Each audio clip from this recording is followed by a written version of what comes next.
Ele é casado com Rachel Serafim, tem 2 filhos, Ayla e Benjamin, e ele é pastor local da igreja Onda Dura, no Rio de Janeiro. Vamos receber o pastor Fábio Serafim. Boa noite, irmãos. Você está aí? Amém? Amém. Glória a Deus. Casado com Rachel Serafim, tem 2 filhos. Não tem problema, tá tudo certo. Sou casado com ela mesmo, então tá tudo certo. Que bom poder estar junto com os irmãos nessa noite pela segunda vez. Nessa noite. Estava ontem, estou hoje. Quem estava aqui ontem à noite? Foi uma noite muito especial. Eu estou feliz de poder estar aqui com os irmãos, tendo tempo de qualidade, né? Da outra vez que eu vim foi um pouco mais rapidinho. E dessa vez eu estou tendo tempo de qualidade. Hoje tive uma conversa com os líderes aqui da igreja pela manhã. Preguei ontem à noite. Almocei com o pastor. Estou aqui agora.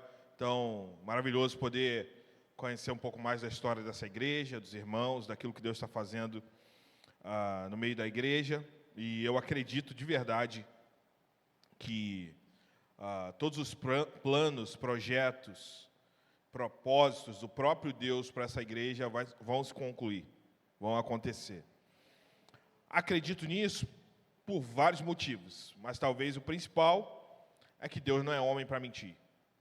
Então, glorifico a Deus por aquilo que Ele está fazendo no meio de vocês. Oro para que de uma forma contundente o Espírito Santo possa comunicar o seu desejo, a sua vontade, os seus desígnios para o coração de cada membro dessa comunidade. Tenho aprendido ao longo dos anos a amar a igreja local. Trouxe para mim uma frase de um pastor que admiro muito, que diz que a igreja local é a esperança do mundo. E acredito de verdade que todo o empenho e todos os esforços a fim de glorificar a Deus na comunidade local tem a ver com a vontade de Deus. Então, é maravilhoso poder estar aqui, ver esse evento que está acontecendo. Minha igreja faz conferência também. E se tem algo que a gente gosta de dizer, pelo menos eu digo muito, nas nossas conferências, a maioria delas é de quinta a sábado, e aí fica a reflexão, é que a conferência mesmo vai começar na segunda-feira. Quando você começa a colocar em prática tudo isso que você ouviu aqui. Você está entrincheirado em 2 dias, ouvindo, recebendo, alinhando, ajustando. A ideia é que você não fique guardado com isso dentro de você, mas que coloque em prática. Até porque aqueles que ouvem e que não praticam são como os deuses, né? os ídolos, como diz as Escrituras. Por isso, meu desejo é que você racionalize o fato de que a conferência, para você que é aqui de Macaé, começa na segunda-feira. Começa o dia a dia de colocar em prática tudo isso que você tem ouvido, aprendido ao longo desses dias, e a minha oração é que tudo isso vale a pena e que de uma forma poderosa o nome de Cristo continue a ser glorificado pela sua vida. Amém? Abra a sua Bíblia aí no livro de 2 Samuel, no capítulo 2. 2 Samuel, capítulo 2. Eu vou falar um pouco mais baixo, porque eu estou com uma tosse de cachorro que eu não sei de onde veio. Estou tossindo o dia inteiro. Não sei se foi o ar-condicionado, está calor. Aí a gente liga o ar, daí dá Beyblade, como diria, né, os antepassados. Então, desse lugar medíocre, desse lugar da média, no que tange ao relacionamento pessoal com Ele, e irmos para um outro lugar. Para um outro lugar que é Ele mesmo que nos convida a acessar por intermédio do Seu Espírito Santo. Falei ontem sobre, no capítulo 4 de Apocalipse, o convite de Deus de João para acessar compartimentos até então não acessados ainda, de revelação, de relacionamento, onde João primeiramente discípulo de Jesus, agora já velho, um apóstolo, plantador de igrejas, tem a graça de receber a revelação dos últimos dias, a saber, o livro de Apocalipse. E Deus diz para João: sobe cá, porque há uma porta aberta no céu. E eu falei ontem sobre o fato de que Deus está interessado em nos fazer acessar esse nível de compartimento onde coisas novas da eternidade são reveladas a nós por Ele através da sua palavra. Por quê? Porque a porta da revelação não está fechada, a porta está aberta. E o convite é para que nós acessemos. Falei sobre o exercício de adoração que João contemplava no céu.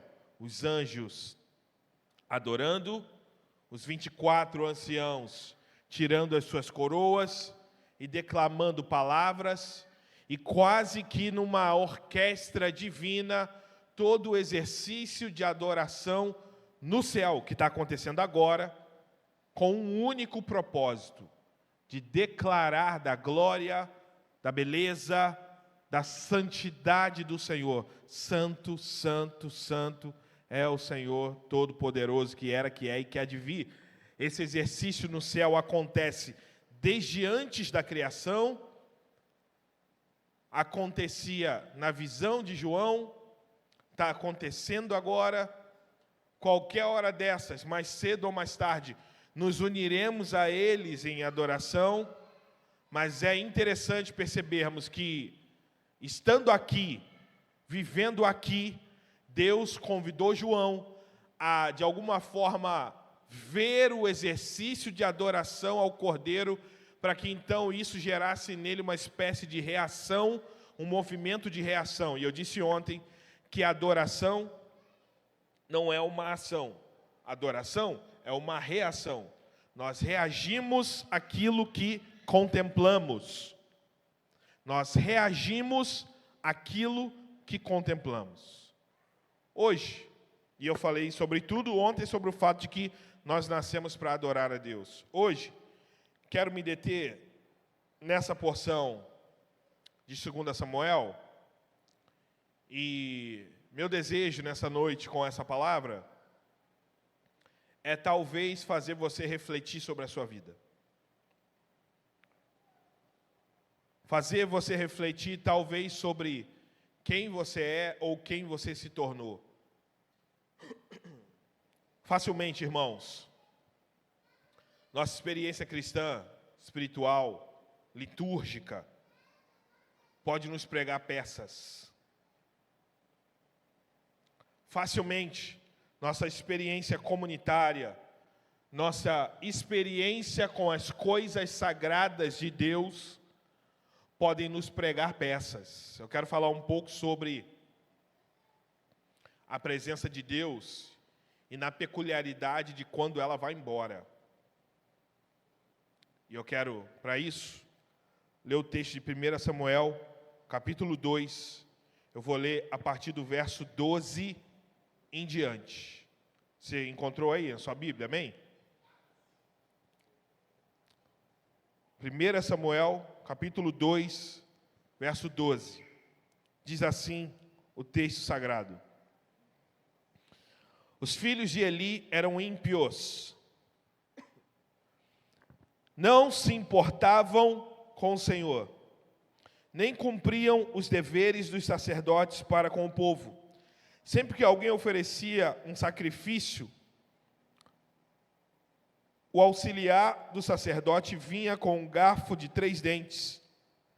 E enquanto a carne estava cozinhando, ele enfiava o garfo da panela, ou da travessa, ou caldeirão, ou caçarola, e o sacerdote pegava para si tudo que vinha no garfo.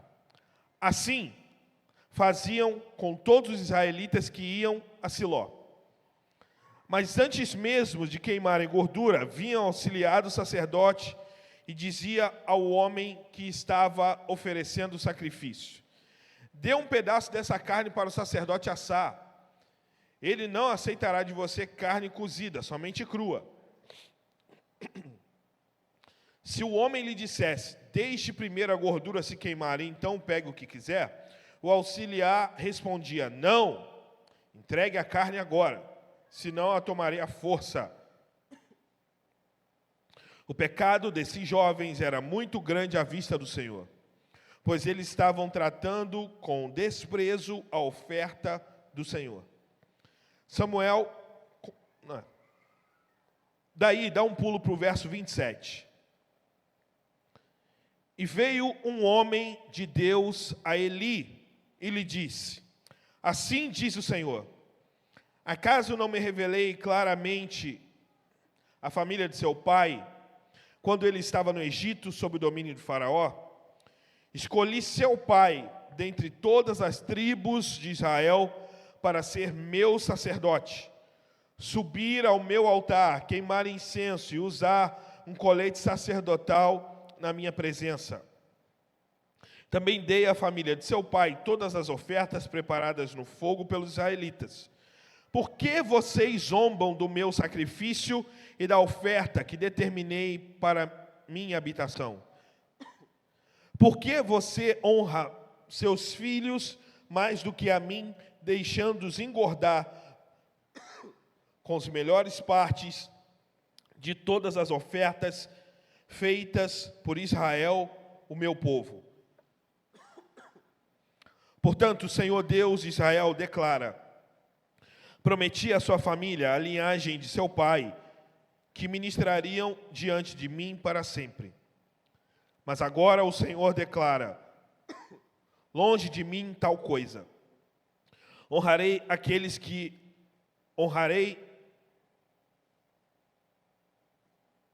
Longe de mim tal coisa. Honrarei aqueles que me honram, mas aqueles que me desprezam serão tratados com desprezo. É chegada a hora em que eliminarei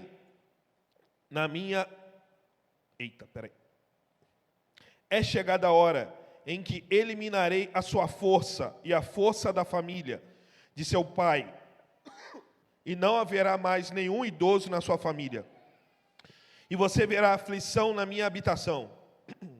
Embora Israel prospere, na sua família ninguém alcançará a idade avançada.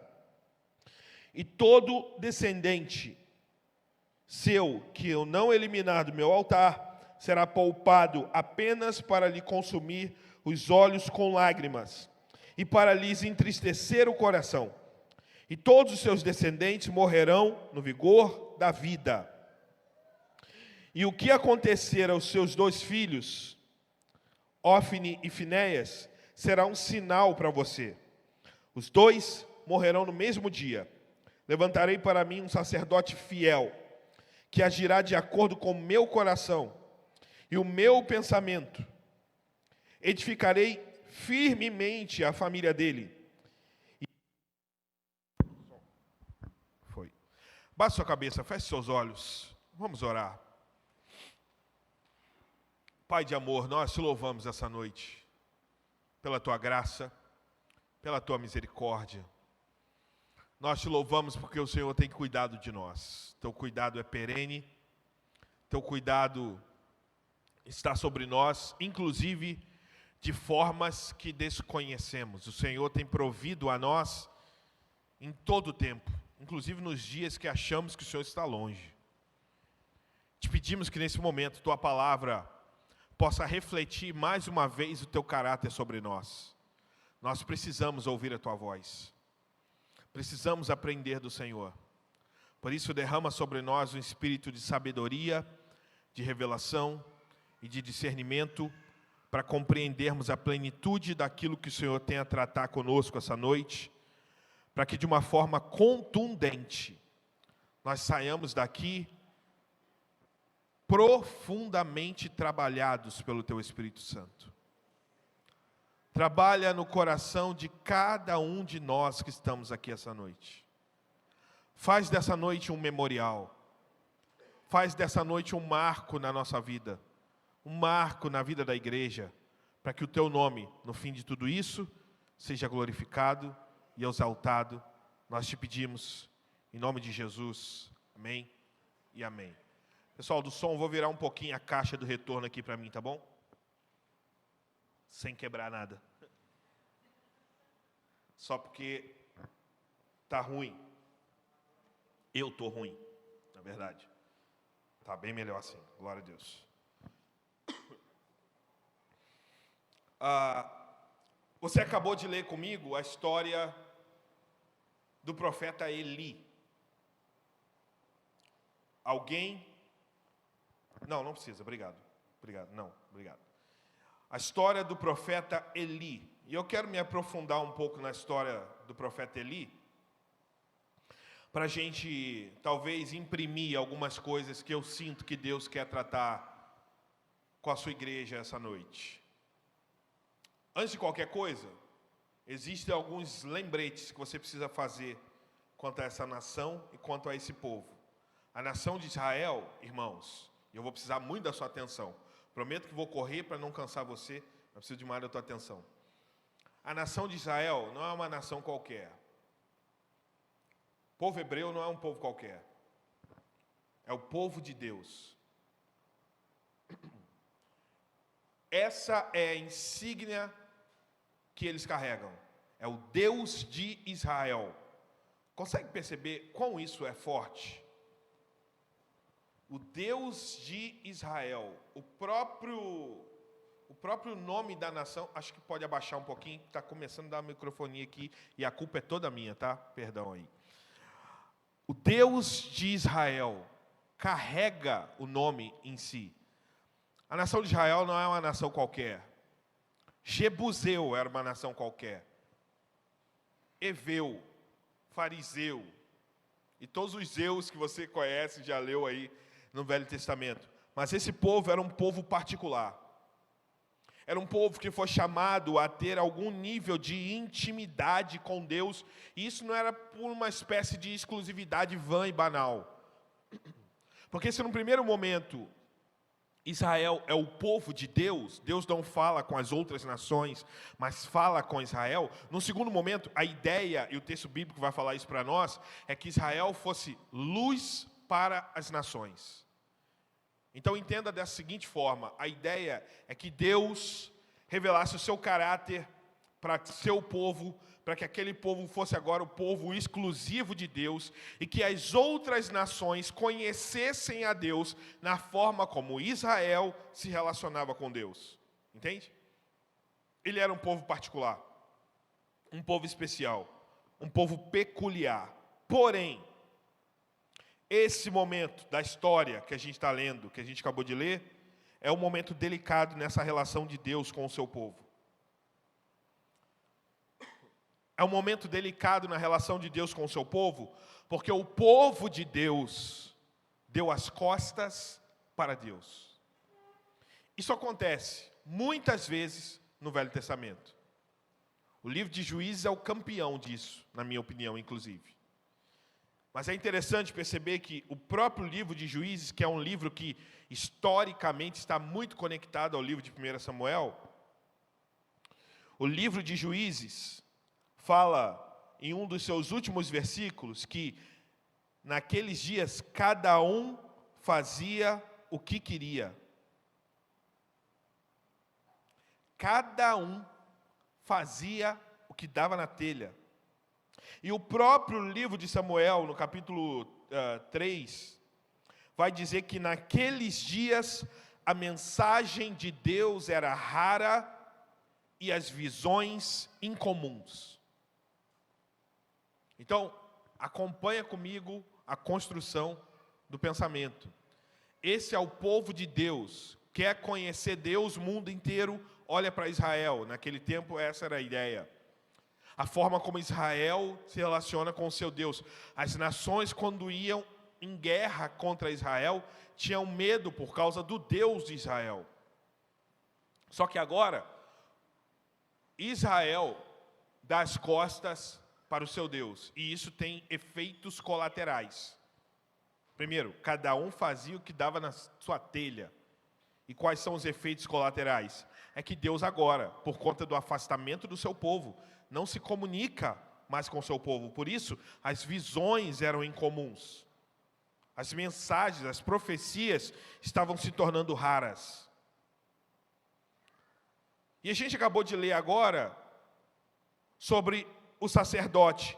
Israel tem sacerdotes que são homens que não conhecem a Deus. A gente leu isso no capítulo 2, no verso 12. Considere, eu não quero gastar aqui tempo relembrando algumas coisas que você já sabe, mas considere o fato da figura do sacerdote para a nação de Israel. Deus levantou o primeiro sacerdote, que é Arão, irmão de Moisés, e separa toda a descendência de Arão para o exercício sacerdotal. Agora, a descendência de Arão é dedicada ao sacerdócio. O trabalho deles era para o Senhor, a porção deles era para o Senhor.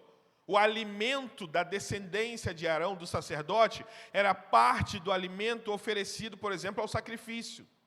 Então, tinham animais oferecidos ao sacrifício, Deus recebia o sacrifício o sacrifício daquele animal, e uma parte daquele alimento os sacerdotes guardavam para si.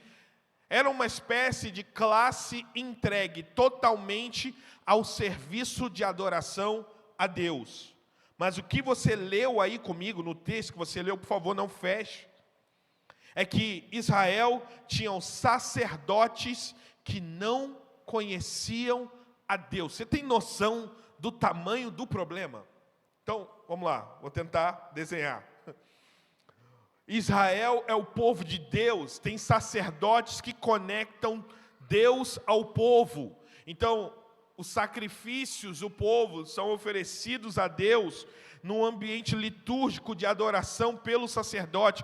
O sacerdote é um homem espiritual, é um homem que representa a conexão entre Deus com os homens. Mas o texto bíblico está dizendo que Israel tinha sacerdotes que não conheciam a Deus. Isso é um problema muito grave. Sacerdotes que desonram o próprio serviço sacerdotal. A Bíblia dá o nome deles, pelo menos de dois: Ofni e Finéias. Sugestão de nome para você botar no seu filho quando ele nascer, inclusive. Ofni, se for gêmeos, então, né? Ofni e Finéias. Eles eram filhos do sacerdote-chefe, vamos dizer assim, Eli. Eli tinha seus filhos, ambos, todos, sacerdotes, e eles faziam tudo errado. O texto bíblico vai dizer que eles retiravam um pedaço da carne que pertencia a eles antes da hora, enfiava o garfo dentro do tacho, o que viesse era deles. Só que a lei mosaica dizia que a parte que competia ao sacerdote de comer, porque uma parte do sacrifício era do sacerdote, mas tinha que estar completamente cozida. E antes da carne estar cozida, eles iam lá e pegavam um pedaço da carne.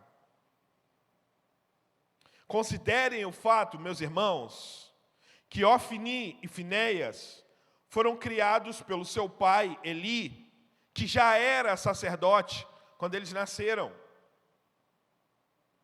Eles foram criados dentro desse ambiente de estudo, de análise da lei de Deus, desse ambiente espiritual. Ofni e Finéias eram crianças, pessoas que foram criadas dentro de uma ambiência espiritual. Você está entendendo? O pai deles não era apenas mais um membro da comunidade de Israel. O pai deles era sacerdote. Ofni e Finéias cresceram vendo seu pai oferecendo os sacrifícios a Deus. Cresceram vendo o seu pai se preparar com a sua estola sacerdotal. Tudo aquilo que tinha a ver com a vida do sumo sacerdote era para gerar temor no coração das pessoas. Você sabe que o sumo sacerdote, quando entrava na presença de Deus, se ele tivesse pecado, ele era fulminado na hora. Ele tinha toda uma preparação da roupa, da estola, do tzitzi. Você já estudou sobre isso? Tudo aquilo apontava para temor e adoração à presença de Deus. Mas nós estamos vivendo uma época, lendo aqui, sobre uma época da história, onde os sacerdotes, Ofni e Finéias, seu pai, por consequência, não tinham temor à presença de Deus, mas banalizavam a presença de Deus. Aqueles meninos foram criados vendo o seu pai ter um temor àquela presença, mas mesmo assim eles foram profanos. Profanaram a presença de Deus. Eles não tinham prazer e deleite na presença de Deus, porque agora a própria presença de Deus era estranha para eles. E é interessante que, tendo sido criados na presença de Deus, se relacionando com a presença de Deus, vivendo uma vida totalmente avessa à presença de Deus, eles continuavam com o seu exercício religioso, com o seu exercício sacerdotal. Vou falar uma listinha de pecados dos filhos de Eli, que você acabou de ler aí no texto. Primeiro, não conheciam a Deus. Imagina, um pastor que prega, mas que não conhece a Deus. Um pastor que cuida de uma comunidade, mas que não conhece a Deus. Era essa relação meio esdrúxula, rápida, que a gente pode fazer aqui. Primeiro, não conheciam a Deus. Segundo, comiam a carne inapropriada, como eu acabei de falar. Terceiro, comiam a gordura. Toda entrega de sacrifício, a parte que era tirada para os sacerdotes se alimentarem, eles não poderiam mexer na gordura. Por quê? Porque a gordura, o texto da lei mosaica vai dizer que a gordura pertencia ao próprio Deus. Então, eles pegavam a gordura para si, logo, profanavam a adoração a Deus. Os sacerdotes estavam profanando a adoração a Deus quando retiravam uma parte que não poderiam. E por consequência, que é comum na Bíblia e até hoje, de todos aqueles que se afastam do coração de Deus, que se afastam da vontade de Deus e que se inclinam para a sua própria vontade, um dos pecados dos filhos de Eli era a imoralidade sexual, e o texto também fala sobre isso. De igual forma, qual era uma listinha de pecados de Eli, o pai de Ofni e Finéias? Não exortou os seus filhos de maneira devida e apropriada. O próprio Eli participava do consumo da carne que não poderia ser tocado. Era como se fosse assim, ele é o sacerdote, via seus filhos pecando, fazia vista grossa, o povo falando, fazia vista grossa, às vezes ia lá, falava uma coisinha, mas opa, trouxeram a carne de sacrifício, me dá um pedaço aqui para mim também. Ou seja, participava do ato pecaminoso. A palavra de Deus diz que Deus levanta um profeta, vira para Eli e diz: você honrou seus filhos mais do que a mim. Eli, um sacerdote, honrou mais os filhos dele do que o próprio Deus. Perdeu completamente o temor a Deus. A Bíblia fala,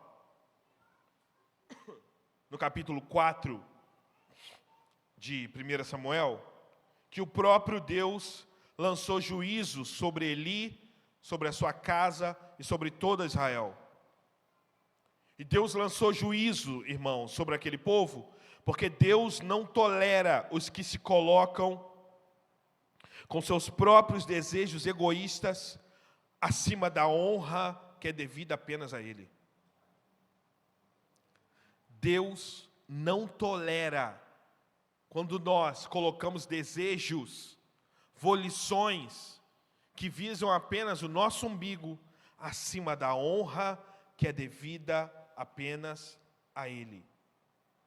O fim da família de Eli, como o próprio profeta que já havia profetizado, foi trágico. O capítulo 4 fala sobre isso. Os israelitas vão para a guerra contra os filisteus, eles levam a Arca da Aliança. Quando os inimigos viam a Arca da Aliança, eles tinham medo, porque a Arca da Aliança simbolizava a presença do próprio Deus. Deus estava presente no meio do povo de Israel. Quando visualizavam a Arca da Aliança, ela tangibilizava a presença de Deus. E o texto bíblico no capítulo 4, que não dá tempo de a gente ler, porque vai tomar muito tempo, diz que vem um mensageiro para a cidade e fala para Eli que Israel caiu na guerra. Perdeu a guerra. E o mensageiro fala a mensagem que o profeta já tinha dito, quando diz que os filhos de Eli morreriam no mesmo dia. O mensageiro diz: Eli, seus 2 filhos, Ofni e Finéias, que foram para a guerra como sacerdote, morreram. E é algo tão interessante perceber no capítulo 4, te encorajo a ler em casa, que Eli recebe a mensagem do mensageiro de que os filhos tinham acabado de morrer. Eu não sei você, mas se eu recebo uma mensagem como essa, eu ia me desfazer. Mas é interessante perceber que ele ouve e lida com isso como uma espécie de coisa normal. E aí faz uma outra pergunta: o que aconteceu com a arca? É como se estivesse dizendo: teus filhos morreram, beleza. O que aconteceu com a arca? E o mensageiro diz: a arca da aliança foi levada. A presença de Deus foi levada. Na mesma hora, com o terror daquela notícia, Eli, velho e gordo, cai da cadeira, quebra o pescoço e morre em desgraça. Uma de suas noras, que está grávida, começa a ter dores de parto quando chega a mensagem. Ela morre depois de ter o neném, mas consegue ainda dar à luz ao filho, e antes de morrer dá um nome para o filho. O nome do filho é Icabode. E a palavra do hebraico, Icabode, significa foi-se a glória de Israel. Ela dá à luz, bota o nome, que simboliza um estado, e morre. É um fim trágico.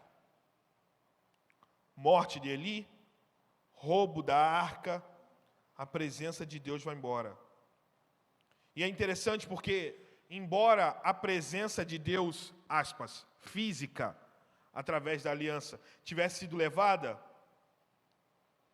a consciência de temor à presença de Deus já tinha sido retirada fazia tempo do meio daquele povo. O título dessa mensagem é Quando a Presença de Deus vai embora. E eu diria, irmãos, que a presença de Deus começa a ir embora quando ela não é mais uma prioridade para nós. A presença de Deus começa a sair de nós, começa a se esvair do nosso meio, quando nós deixamos de priorizá-la. E esse é um caso pertinente. Quando a presença de Deus não é mais o alvo do nosso afeto e da nossa devoção. Quando nós simplesmente levamos a nossa vida empurrando com a barriga, considerando, como eu disse ontem, que Deus é menino, que vai sempre abaixar o padrão para incluir a gente. A presença de Deus começa a ir embora, quando ela não é mais uma prioridade para nós. Considere o fato de que esses homens conheciam a Deus. Eles sabiam as tarefas do templo, eles conheciam a lei. Eles sabiam o que eles tinham que fazer. Eles sabiam as exigências da lei, por exemplo, quanto ao alimento. Eles sabiam o que eles poderiam pegar e o que eles não poderiam pegar. Mas eles não temeram a Deus de forma devida e apropriada. Sabendo o que tinham que fazer, não agiram da forma que deviam agir. Porque eles não temeram a Deus da forma que deveriam temer. E é interessante perceber a partir disso que só o conhecimento de Deus, só saber coisas sobre Deus, sem temer a Deus, é insuficiente. Eles sabiam tudo o que tinham que fazer, eles conheciam a lei. Se bobear, tinham ela decorada. Hoje a gente estava falando sobre decorar versículo. Se bobear, os sacerdotes tinham a lei toda decorada, e era um negócio grande. Mas só conhecer as coisas de Deus, sem temer a Deus, é vazio. Você pode saber a Bíblia de cor, de cabo a rabo, se você não teme a Deus, é vão. É inútil. Não tem propósito, não tem sentido. Essa é a realidade daquele povo. Representado, sobretudo, na figura dos seus sacerdotes. Conheciam a Deus, sabiam tudo o que tinham que fazer, mas não honraram a Deus. E muito possivelmente,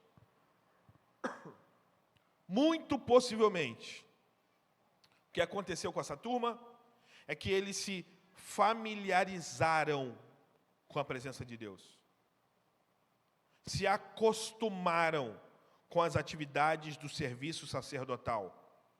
Se acostumaram em fazer as coisas para Deus.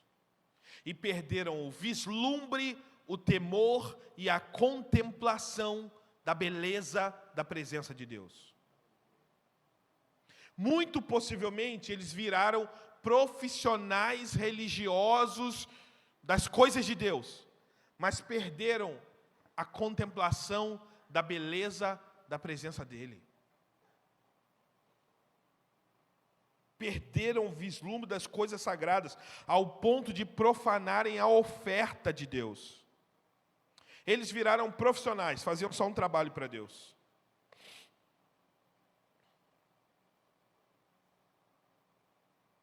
E por conta disso foram rejeitados por Deus. E foram rejeitados por Deus porque não o temeram como Deus. Uma vida litúrgica e religiosa apenas, lidando com as coisas sagradas, mas sem o devido temor à santidade da presença bendita de Deus. Eu não sei como você está refletindo sobre tudo isso que eu estou falando, mas isso é muito sério. Isso é muito sério. Sério e mais comum do que você imagina. Porque, irmãos, facilmente, podemos nos tornar ativistas de Deus, às vezes, em nome de Deus, sem ter mais relacionamento com Deus. O pecado da familiaridade. Lidar com coisas sagradas como se fossem coisas naturais e coisas comuns. O pecado da familiaridade. Lidar com a presença de Deus como se fosse algo banal. Presença de um amigo, de um irmão. Eis o caminho para se perder completamente a percepção do vislumbre da glória de Deus. Eu falei ontem que nós fomos criados para a glória de Deus. Mas muitas vezes, as atividades, as coisas daqui, muitas vezes as coisas da igreja, podem roubar de nós o vislumbre da beleza, da glória de Deus.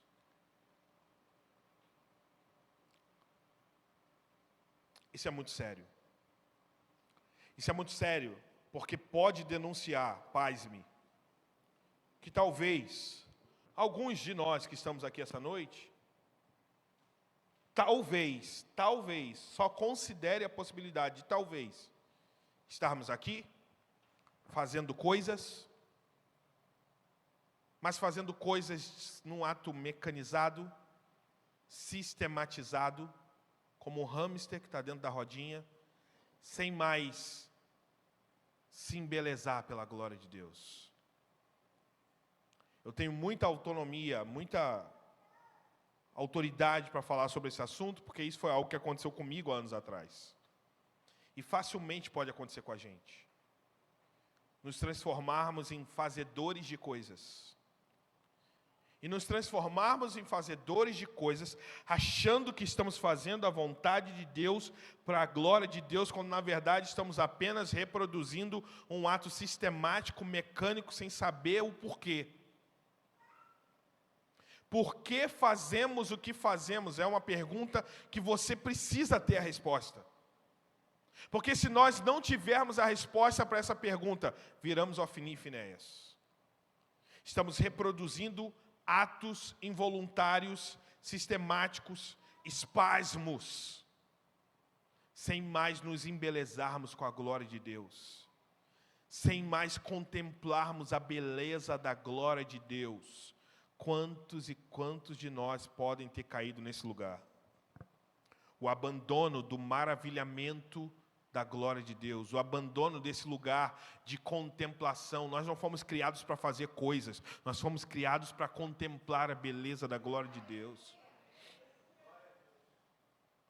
para nos envolver com essa glória, para nos preencher dessa glória, para viver nesse ambiente, nesse lugar, aonde se a coisa está boa, Deus é glorificado.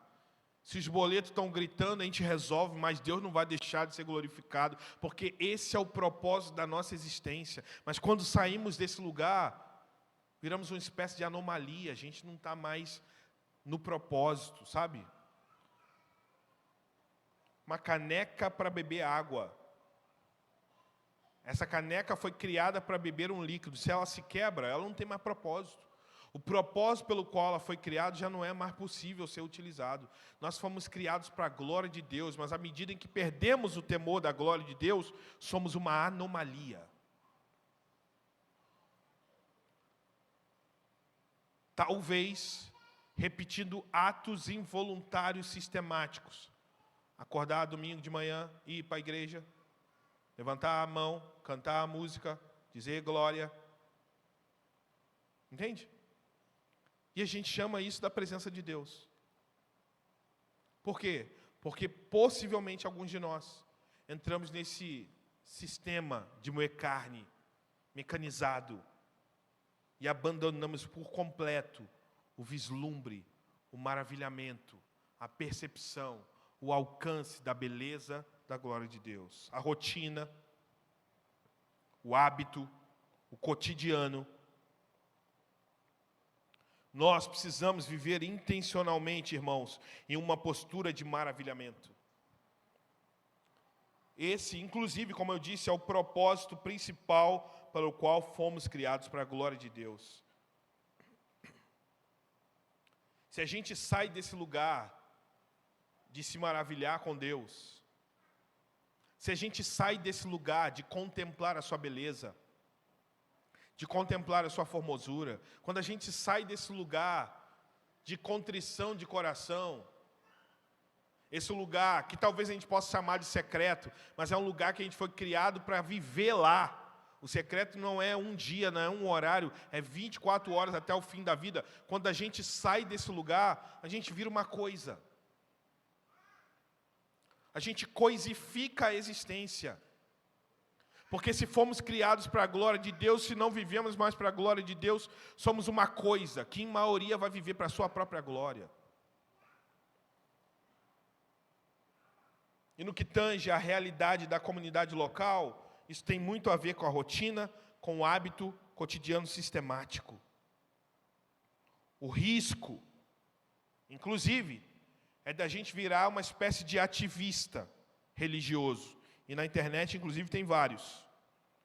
A gente fala de Deus, a gente luta pela causa de Deus, mas a gente não tem mais prazer na presença de Deus. A gente não se deleita mais na presença de Deus. Pessoas assim, pasme, são moribundos. Moribundos ambulantes. Moribundos ambulantes que certamente, qualquer hora dessas, quando se apresentar diante do Senhor, quando Ele chamar o nome, vai dizer: Senhor, em Teu nome eu limpei a cadeira da igreja. Em Teu nome organizamos, o culto. Em Teu nome nós tocamos o louvor. Em Teu nome cuidamos das crianças da igreja. Em Teu nome nós fizemos coisas. Em Teu nome eu quadrupliquei meu GP. Em Teu nome eu discipulei 10 pessoas. E certamente vão ouvir dele: não te conheço. Porque não somos íntimos. Porque não temos relacionamento, porque você não conhece meu coração, porque você só fez coisas para mim. Você tinha a síndrome de Marta. Isso é muito sério. Isso é tão sério que os próprios discípulos de Jesus caíram no pecado da familiaridade. Os próprios discípulos de Jesus caíram nessa arapuca. Os discípulos de Jesus andaram com ele 3 anos. Viram coisas extraordinárias. Deus encarnado estava com eles. Ouviram a revelação do reino de Deus. Mas provaram que realmente não o conheciam. João capítulo 14, verso 9, não precisa abrir. Filipe, há quanto tempo eu estou com você? Como assim você me pede, mostra-me o Pai? Filipe, eu estou andando com você 3 anos, eu estou me dando a conhecer, meu coração está sendo revelado, o caráter do próprio Deus está sendo conhecido. Como assim você fala, me mostra o Pai? Eu estou contigo, como que você está... Você não entendeu nada, Filipe. Eu estou andando com você, eu estou ensinando a você. Será que você caiu no pecado da familiaridade? É o que aconteceu com os discípulos. Se aconteceu com os discípulos, por que não pode acontecer com você? É possível, irmãos, que estejamos apegados a uma ideia sobre o que é a presença de Deus. A uma ideia que nós formatamos. Daqui a pouco vou falar um pouco mais, e eu até pincelei aqui ontem. Mas é possível que cada um de nós esteja apegado a uma ideia do que é a presença de Deus.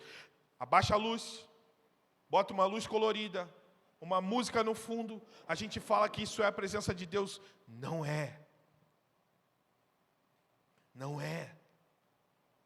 A presença de Deus é derramada em um lugar onde Deus é temido, honrado, onde há um grupo de pessoas que se maravilha com a sua glória e com a sua presença. João vê o Cristo ressurreto, seus olhos como chama de fogo, seu pé como latão reluzente. Ele vê a glória de Deus, ele cai com a sua cara na terra, porque a glória de Deus o impacta. No dia da inauguração do templo, os sacerdotes, o povo em geral, as pessoas não conseguiam ficar em pé do tamanho da glória de Deus, eles caíram em terra. Isaías viu o Senhor assentado no alto e sublime trono, viu a glória, viu os anjos, a glória de Deus enchia todo o templo. Isaías não disse, eu sou bom pra caramba porque Deus me colocou aqui. Isaías disse, eu sou um pecador, eu vou morrer porque eu estou vendo a glória de Deus. A glória de Deus revela quem nós somos de verdade. No dia em que a gente abandona a busca da glória de Deus, a gente passa a acreditar que a gente é bom. A gente passa a acreditar que a gente não precisa mais tanto assim de Deus. Que a gente não precisa orar 2 horas, basta 10 minutos antes de dormir, tá bom. E se a gente ler 2 versículos durante a semana, tá bom. Por quê? Porque eu já sei todos os versículos, eu já decorei, então não preciso ler aquilo que eu já decorei. Logo, eu penso que hoje é um dia propício para que conscientemente, racionalmente, retornemos para esse lugar, para esse caminho de adoração e de contemplação da beleza da glória de Deus. Porque, inclusive, como eu disse, esse é o propósito pelo qual nós fomos criados. E eu quero acreditar que muitos de nós já esteve lá nesse lugar. Já esteve lá nesse lugar onde você tinha prazer na presença de Deus e você não olhava para o relógio. Onde você chegava do seu trabalho e queria chegar logo em casa para poder orar, para poder estar na presença de Deus. Quero acreditar que muitos que estão aqui essa noite conhecem esse lugar, mas a familiaridade te tirou de lá.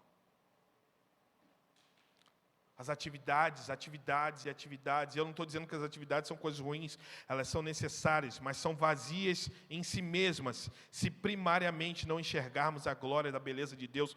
Eu quero acreditar que hoje é um dia propício para a gente voltar para esse lugar, irmãos.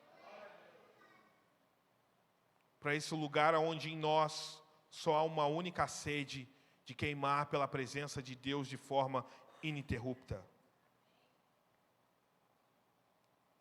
Jesus, o próprio Jesus, repreende a vida religiosa e fútil, citando o profeta Isaías, em Mateus capítulo 15, quando ele diz: esse povo me honra de lábios. São bons de cantar coisas, são bons de falar coisas, na aparência eles são top, no Instagram deles eles são top. Esse povo me honra de lábios, mas o coração está longe.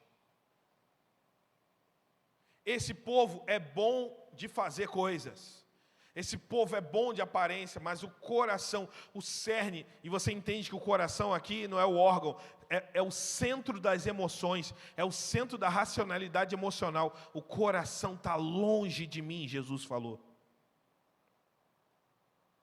E é interessante percebermos que, se a gente não se vislumbra e se maravilha mais com o nosso Criador, nós vamos vislumbrar e nos maravilhar com coisas criadas.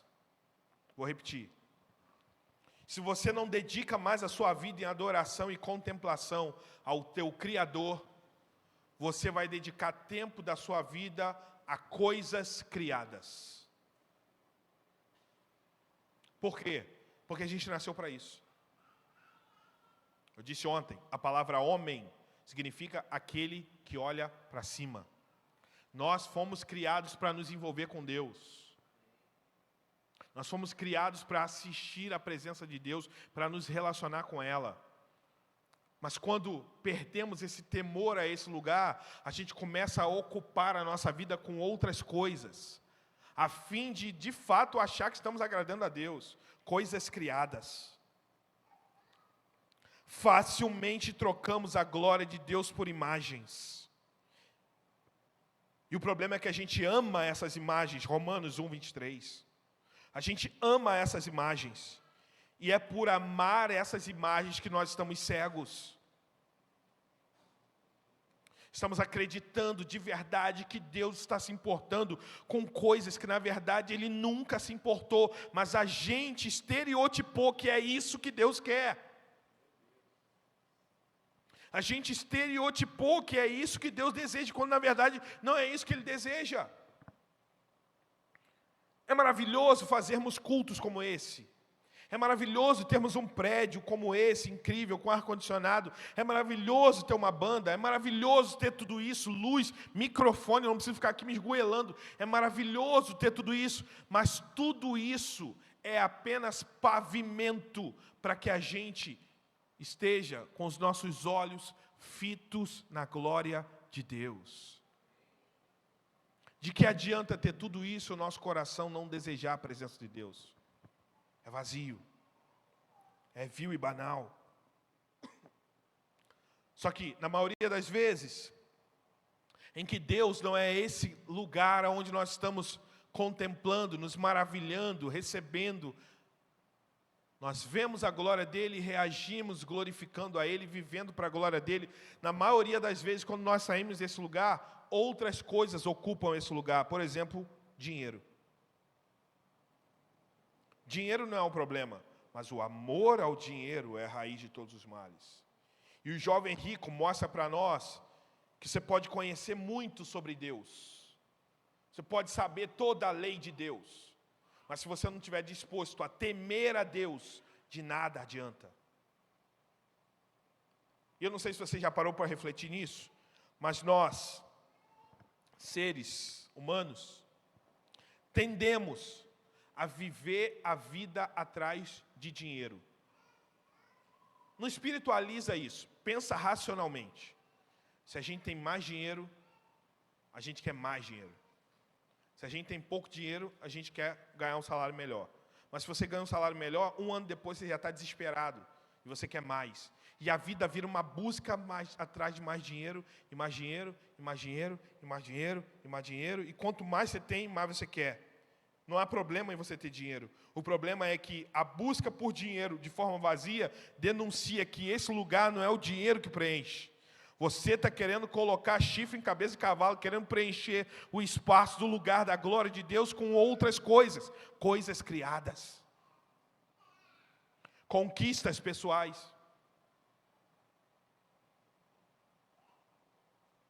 Tem gente que preenche esse lugar com imoralidade sexual, prazer a todo custo. Essas coisas, irmãos, ocupam o lugar da ausência de Deus. Ocupam esse lugar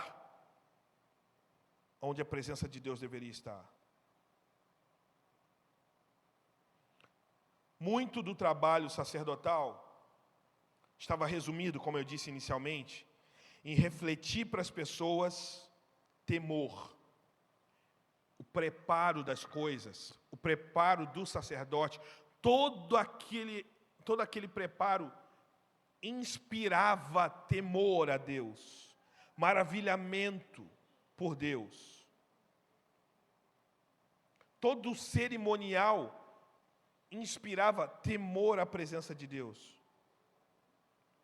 Tudo que os sacerdotes faziam inspirava temer a Deus. A pergunta é: como inspirar outros a viver uma vida de temor a Deus, quando nós mesmos não tememos mais a Deus?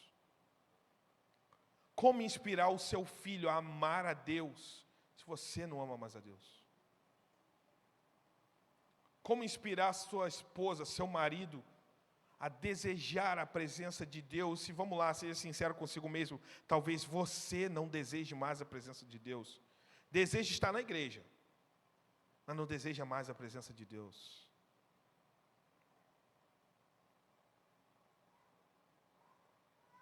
O verso 30 que a gente leu é um soco no estômago, quando Deus diz: honrarei aqueles que me honram. Não é honrarei aqueles que fazem um monte de coisa. Honrarei aqueles que me honram, que gastam a sua vida me contemplando e me temendo. Honrarei aqueles que me honram.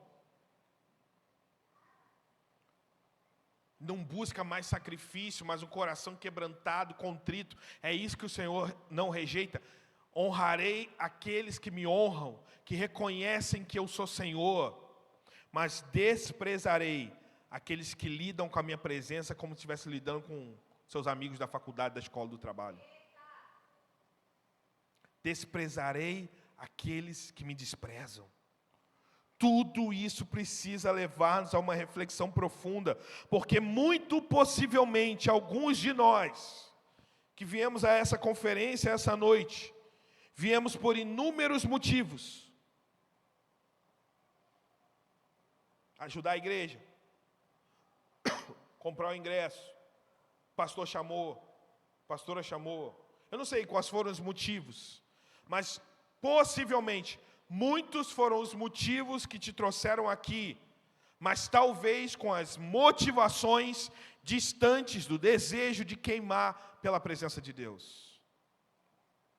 Quase que numa espécie de um espasmo religioso involuntário, de vir porque falaram para vir, sem se dar conta de que talvez não tem nenhuma mais intimidade com a glória e com a presença de Deus, mas vive apenas a partir de um ambiente de familiaridade. E deixa eu te dizer uma coisa: uma igreja pode ter todos os recursos, pode ter um templo 10 vezes maior que esse aqui. Uma igreja pode ter uma boa entrada de contribuição mensal financeira. Uma igreja pode ter um grande número de pessoas, de membros. Mas se a glória de Deus for embora da igreja, ela não tem nada. Você pode ter uma família feliz, uma família que é abastada financeiramente, uma família que tem 2, 3 carros, um comércio, mas se não há presença de Deus dentro da tua família, você não tem nada. Porque não foi para ter coisas que nós fomos criados, mas para nos vislumbrarmos e nos relacionarmos com a glória da presença de Deus. Ou pior ainda, como eu pincelei ontem, a gente pode achar que tem aquilo que não tem. Achar que temos a presença de Deus quando na verdade não a temos. Por quê? Porque a gente conseguiu um meio, um jeito, uma forma de elaborar um ambiente tão convincente, como eu disse ainda há pouco, um ambiente tão convincente, que se Deus não vier, mesmo assim a gente vai dizer, Deus estava aqui, por conta de uma experiência sensorial. Olha como isso é sério. Nos acostumamos a dizer que a presença de Deus é uma experiência sensorial, quando na verdade a presença de Deus não precisa de música, não precisa de luz, não precisa de prédio, não precisa de microfone. Ela alcança qualquer pessoa em qualquer lugar. Ela alcançou 2 discípulos que estavam presos no lugar subterrâneo, onde estava fedido a fezes e urina. Eles estavam cantando e adorando. 2 caras presos, tinham acabado de apanhar o dia inteiro. A presença de Deus entrou naquele lugar. Porque a presença de Deus não está presa a coisas, mas a gente se especializou em criar um ambiente e chamar isso da presença de Deus. E na maioria das vezes fazemos isso porque não estamos dispostos a buscar essa presença. Então encontramos um caminho mais fácil, que é criar essa presença. Isso é muito sério. Isso é muito sério. A gente não precisa mais de Deus para sentir a presença de Deus, porque entendemos de forma equivocada o que é a presença de Deus.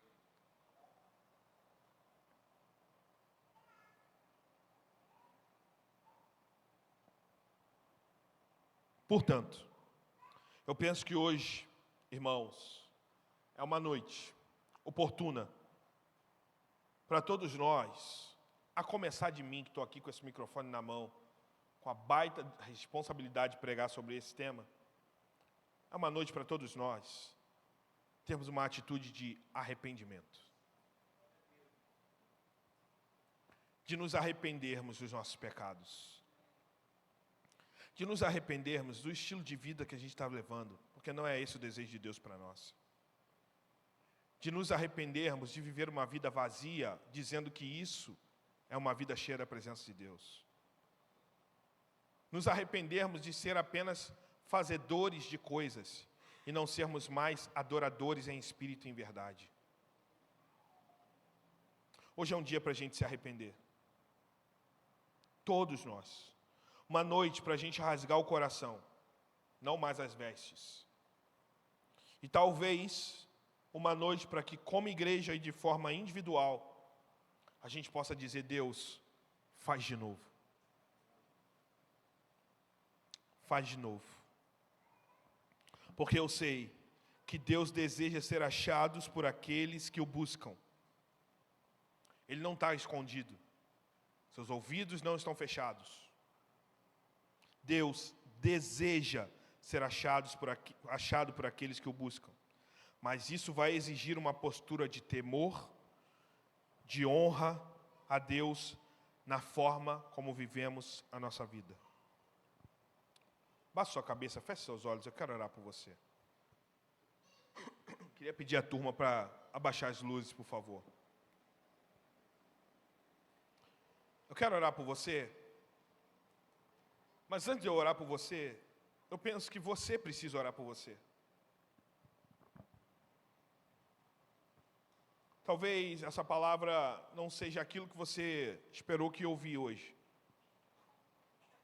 Talvez você pensou que ouviu uma palavra de encorajamento. E não tenha dúvidas, essa palavra é uma palavra de encorajamento, não é uma palavra de exortação. É uma palavra de encorajamento. Te encorajar a se arrepender. Por isso, eu quero orar, mas antes de orar, eu quero que você ore. Aí no seu lugar, se você quiser ficar de joelho agora, fica de joelho. Se você quiser ficar de pé, fica de pé. Se você quiser fazer do jeito que você quiser, da forma que você quiser, mas eu queria propor que nesse momento a gente gastasse talvez alguns poucos minutos orando a Deus e clamando a presença de Deus e dizendo para Ele, talvez com a sinceridade do seu coração, coisas que você só se lembra dentro do ônibus, só se lembra quando ouve alguma coisa na internet, e que agora a gente está criando um ambiente próprio para isso, para a gente se arrepender. Se essa palavra tocou em você, cara, esse é um tempo de você se arrepender. E se essa palavra não tocou em você, saiba que esse é um tempo de você se arrepender também. Por isso, do seu lugar, da forma que você está, antes de eu orar, eu quero que você ore. Se você quiser chorar na presença de Deus, chore. Se você quiser ficar de joelho, fique. Tem vários irmãos de joelho. Se você quiser ficar de pé, fique à vontade. Mas não gaste o tempo desse momento, senão orando a presença de Deus. Antes de eu orar, eu quero que você ore.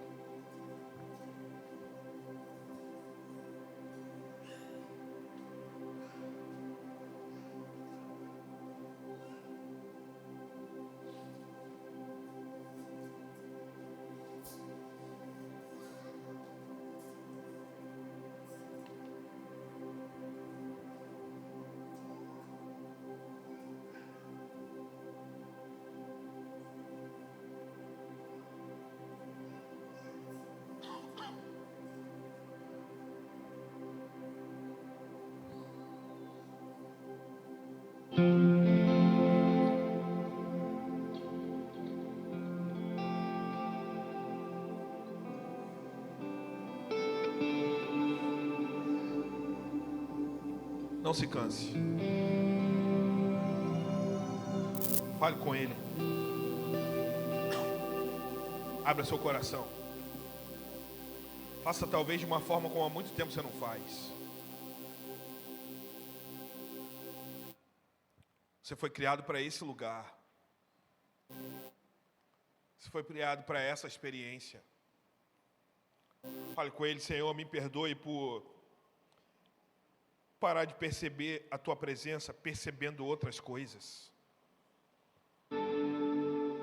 Me perdoe porque eu estou dedicando tanto tempo a coisas criadas e não dedico tempo a Você, que é o Senhor, sustentador da minha alma. Se é o teu caso, diga para Ele: Senhor, me perdoe por me envolver com as coisas de Deus sem temer a Deus.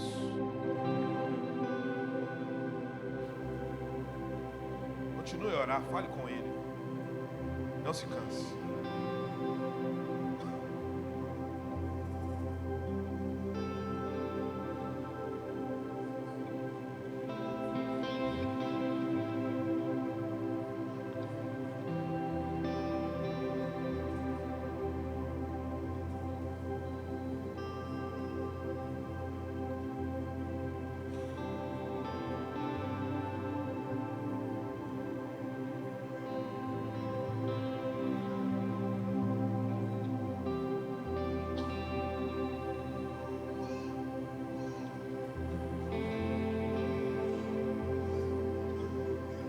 Jesus, nós estamos diante da Tua presença.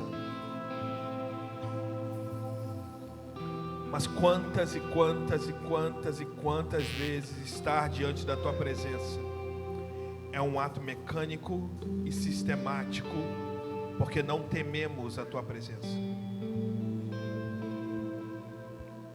Quantas e quantas vezes estamos envolvidos com as Tuas coisas,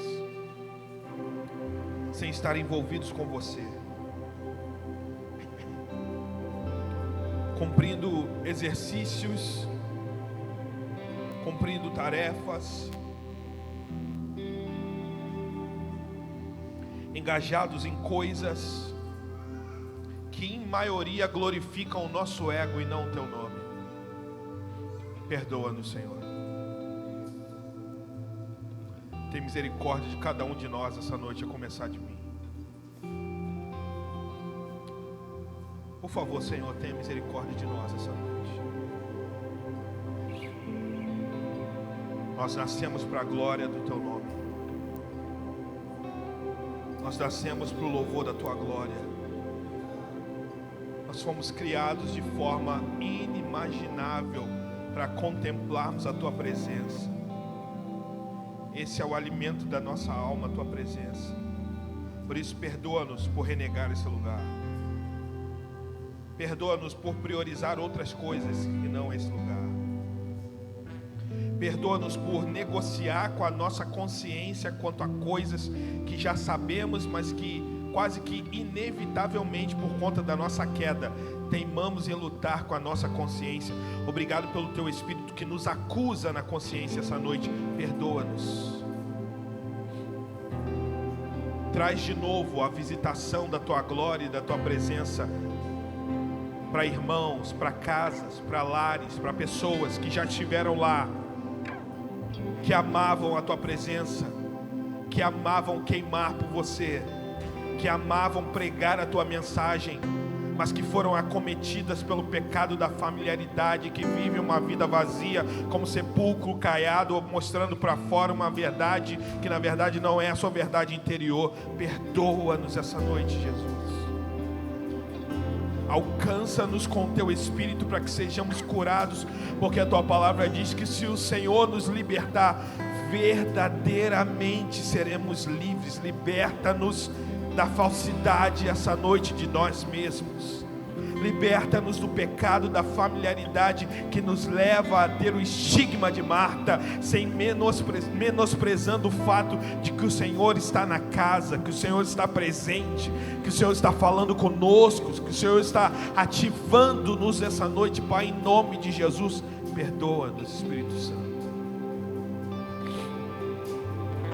Perdoa-nos, Senhor. Perdoa-nos. Permita que essa noite seja um marco nas nossas vidas. Permita que essa noite, Senhor, seja um marco na vida de muitos de nós. Permita que essa noite esses irmãos que estão de joelhos dobrados levantem-se como outras pessoas. Esses irmãos que estão com seus corações quebrantados e contritos saiam daqui te amando mais, te temendo mais, e convocados pelo Teu Santo Espírito assim fazer coisas, porque a seara é grande, mas que antes de fazer coisas para Deus, que eles se maravilhem com o próprio Deus das coisas. Que o Deus das coisas seja mais importante do que as coisas de Deus. Levanta uma igreja forte no conhecimento da Tua presença, uma igreja forte no relacionamento pessoal e individual contigo, uma igreja que Te conhece. Faz isso em nós essa noite. Faz isso em nós para a glória do Teu nome. Faz isso em nós. Faz isso em nós, Senhor.